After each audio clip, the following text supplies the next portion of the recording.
22. septembril lasi Apple välja uue iPhone 15 ja selles videos ma räägin, mis on selle plussid ja mis on selle miinused.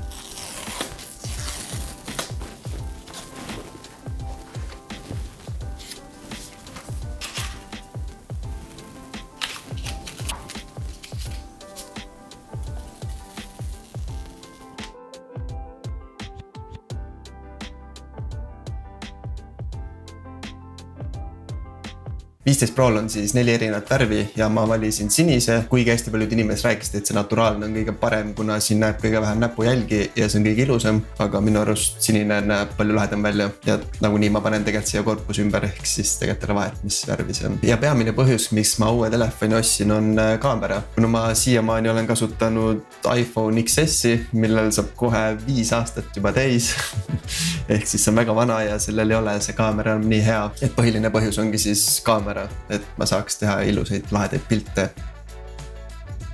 ja muidugi ka videosi. Et iPhone 14-ga võrreldes siin väga palju muudatusi ei ole, aga mõned ikkagi on. Ma olen seda telefoni nüüd umbes 3 kuud kasutanud ja võin öelda, et väga hea telefon, et väga ilus, väga kiire, väga hea kaameraga ja kõlarid on ka väga head. Aga räägin täpsemalt, et miks see telefon siis nii hea on. Ja nagu ma juba ütlesin, siis peamine põhjus, miks muu telefoni ostsin, ongi kaamera. Ja telefonil on ikka 3 kaamerat, nagu ka eelmistel Pro mudelitel, ehk siis põhikaamera, mis on 48 megapikslit ja 1,78 avaga. Siis on ultravide kaamera, mis on 12 megapikslit ja ava on 2,2. Ja telefotokaamera, mis on ka siis 12 megapikslit ja ava on 2,8. Ja suurim muudatus ongi see, et nüüd sa saad filmida logrežiimis. Kui Apple tahab, et videopilt oleks otse telefonist võimalikult hea ilma töötlemata, siis ta lisabki sinna saturationit, kontrastsust ja sharpnessi, et see pilt oleks võimalikult nii-öelda hea, aga see võtab selle võimaluse ära, et sa saad seda pilti töödelda. Aga logrežiimis on sul see võimalus olemas, ehk siis sa saad ise muuta neid seadistusi ja see annabki selle nii-öelda mõnus ja niisuguse professionaalse pildi, mis sarnaneb väga päris kaameraga. Aga see värvide muutmine nõuab natukene tööd siis, aga tulemus on väga hea. Ja log tähendabki siis seda, et su videopilt on võimalikult flat ehk siis töötlemata, ehk siis sul on võimalikult hea dünaamiline ulatus ja sa ei kaota kvaliteedis siis seoses highlightside ja shadowsite ehk varjudega.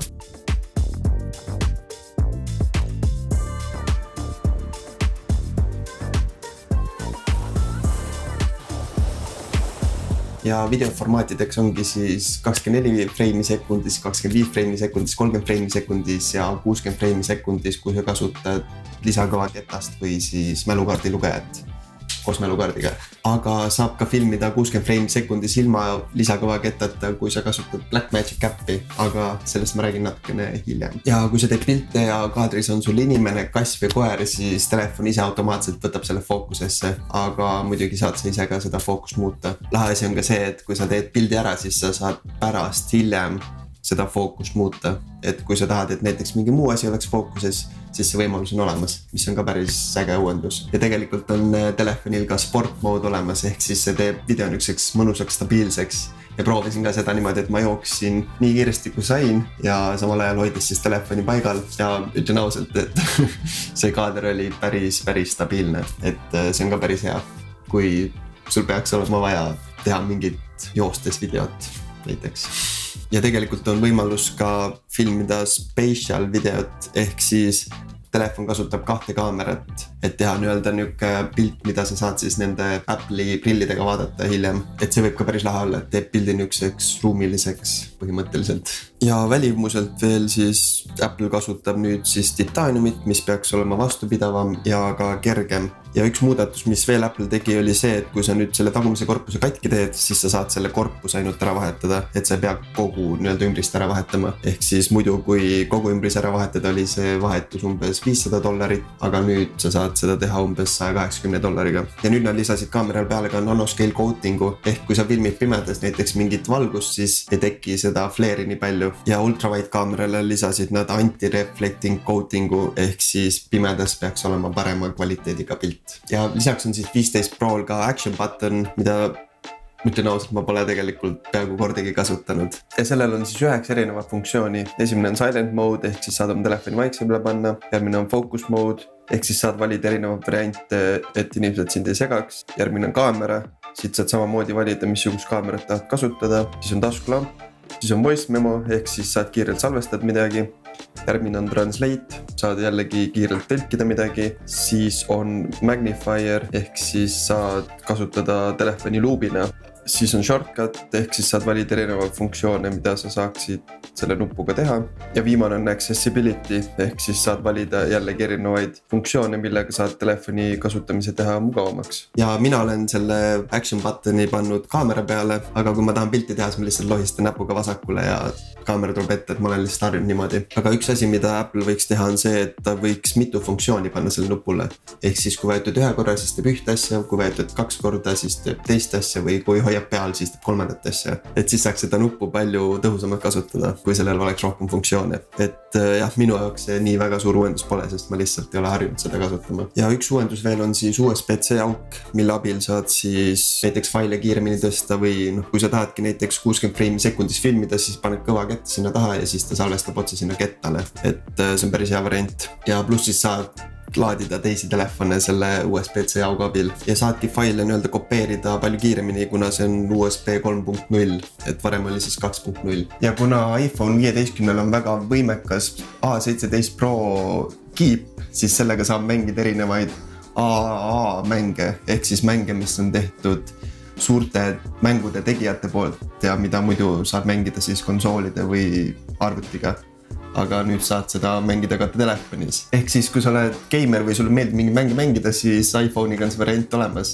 Et see aasta tuleb mitmeid mänge välja, mida siis saab mängida telefoni peal. Et saab mängida muidugi ka telefonis, aga on võimalik mängida ka puldiga ja saad ühendada nii arvuti kui telekaga. Ehk siis sul ongi taskus niuke väike mängukonsool. Kui sul ongi kuskil on mingi vaba aeg või lihtsalt tahad aega surnuks lüüa, siis võtad oma telefoni välja ja ühendad näiteks puldi ära ja siis saad mängida. Kui ootad näiteks mingit rongi või ootad, ma ei tea, hambaarsti juures, et sind kutsutakse, siis on see variant olemas. Ja see on siis Resident Evil Village, aga üks on siis Assassin's Creed, mis võib olla päris äge. Et see on niuke mäng, mida ma kunagi olen mänginud. Kvaliteet ei ole kindlasti päris see, nagu sul on mingi konsooli või arvutiga mängides, aga täiesti võimalik mängida, et see on päris äge. Et ma ise eriline gamer ei ole, ehk siis ma eriti sellest ei hooli, aga kui sulle meeldib mänge mängida, siis sul on see variant olemas, et see on päris lahe. Ja 15 Pro on ka väga hea vlogimiseks, kuna sellel on 3 kaamerat, ta on väga väike, ta on väga hea kvaliteediga. Muidu kui sa tahaksid endale mingit vlogikaamerat osta, siis see võib minna kordades kallimaks, kui sa tahad sinna ka erinevaid lense osta.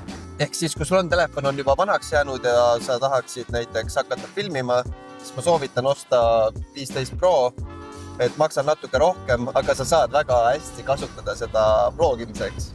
Muidugi soovitan kasutada tagumiskaamerat, kuna see on palju parema kvaliteediga ja soovitan ka kasutada veel ultrawide lensi. Ehk siis sa oled kindlalt kaadris, kuna sa ei näe tegelikult, kas sa oled kaadris. Aga kui sul on wide lens, siis sa võid kindel olla, et sa oled kaadris. Ja muidugi soovitan kasutada alati ka mikrit, et mul on ka praegu mikker on siin küljes, aga kindlasti ka ilma mikrita on kvaliteet suhteliselt okei, aga alati soovitan natuke investeerida mikrisse, et on olemas erinev variante, mis sa saad otse ühendada telefoniga ja toimivad väga hästi ja ei ole üldse kallid, kuna heli on väga oluline.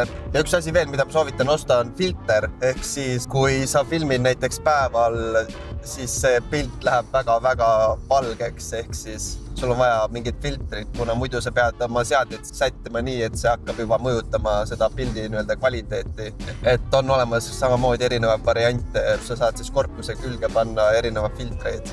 Ja kui sa tahad filmida 4K videot 60 kaadrit sekundis, ehk siis, et sa saaksid seda aegluupi panna, siis need videofailid on väga suured. Ja kui sa tahad, et su videofailid oleks nii suured, siis soovitan tõmmata Blackmagic äpi, kus sa saad muuta videokoodekit ja saad erinevaid seadistusi muuta, et siis see video ei oleks nii suur. Ja räägin ka mõndadest seadistustest, mida ma Blackmagic äpiga kasutan. Ja videokoodek võikski olla siis H265 HEV-C, ehk siis video kvaliteet kannatab natukene aga videofailid on kõvasti väiksemad ja ma arvan, et ükski inimene ei saa aru sellest vahest, et kas on ProRes filmitud või siis H265. Ja Color Space võiks olla siis Apple loog, ehk siis see annab sulle selle võimaluse seda pilti võimalikult palju töödelda ja teha võimalikult professionaalseks. Ja white balance'it võiksid sa valida vastavalt olukorrale, et internetis on väga palju materjali, kus õpetab, et millal missugust white balance'it kasutada. Ja ma soovitan panna peale Zebra, ehk siis see võiks olla umbes 95% peal, kuna see loogi video on nii flat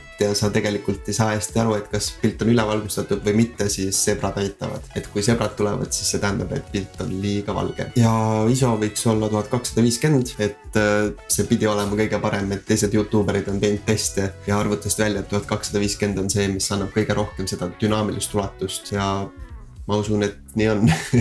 Et ma ise ei oska seda vahet niimoodi võrrelda. Ja shutter speed peaks olema siis 48, kui sa filmid 24 freimi sekundis või kui sa filmid näiteks 60 freimi sekundis, siis shutter speed võiks olla 120, et kogu aeg siis topelt, et see pilt oleks võimalikult sujuv ja reaalne. Aga kokkuvõttes olen mina telefoniga väga rahul, et väga hea telefon ja ilmselt ma kasutan seda järgmist 5 aastat. Ja kui sulle video meeldis, pane like, pane subscribe ja näeme järgmises videos. Tšau!